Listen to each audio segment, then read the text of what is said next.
I had an awakening a few days ago, and I realized that I am not the patient person that I thought I was. I can't say that I have zero patience because that's not true, but I have to admit that my patience is very, very thin. I've been telling myself that I need to practice being more patient for about 2 years now. I'm proud to report that I've gotten better, but I still have a lot of room to grow.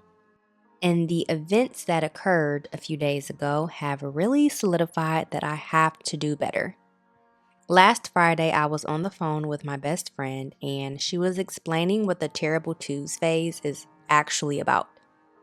She said that toddlers don't have a sense of the past, the present, or future like older humans do. So when they want something, they want it right then and there. And I couldn't help but wonder, have I been in my terrible twos for the last 32 years? Because I do not like waiting. I don't like waiting in lines for an unreasonable amount of time. I don't like waiting for people to make right-hand turns.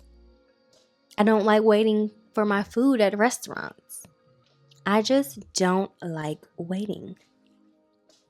So my best friend and I get off the phone and I call my sister. She gives me a reading, and the main message she receives is that I have to practice patience. What are the odds? She tells me that I will receive everything I desire, but I cannot rush the process. I have to live in the now, stop worrying about what isn't happening in my life right now, and focus on what is. The final link in this chain of enlightening events occurred 2 days later. When I checked my bank account that morning, I saw a pending charge for a subscription I had forgotten about. I normally don't fret too much about these types of charges because they're usually under $20, but this one was over $120. So I immediately got pissed off.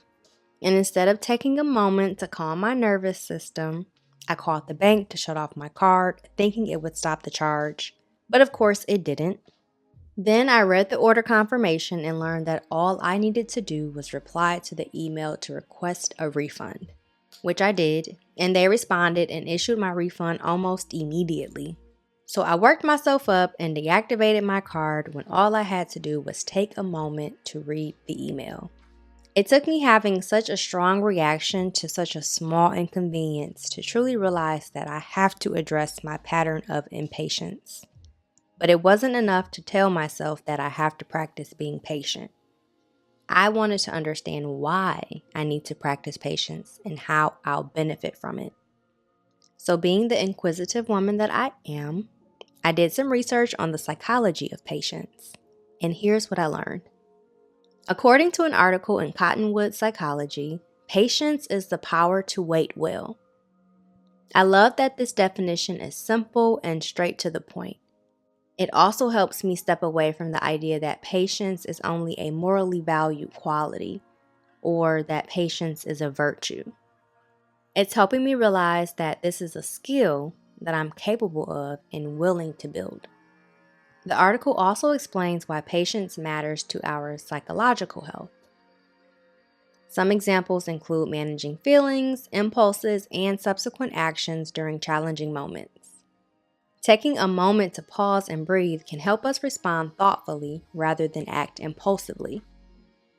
Practicing patience also shapes how we view setbacks because we can't always control what happens to us, but we can control how we respond.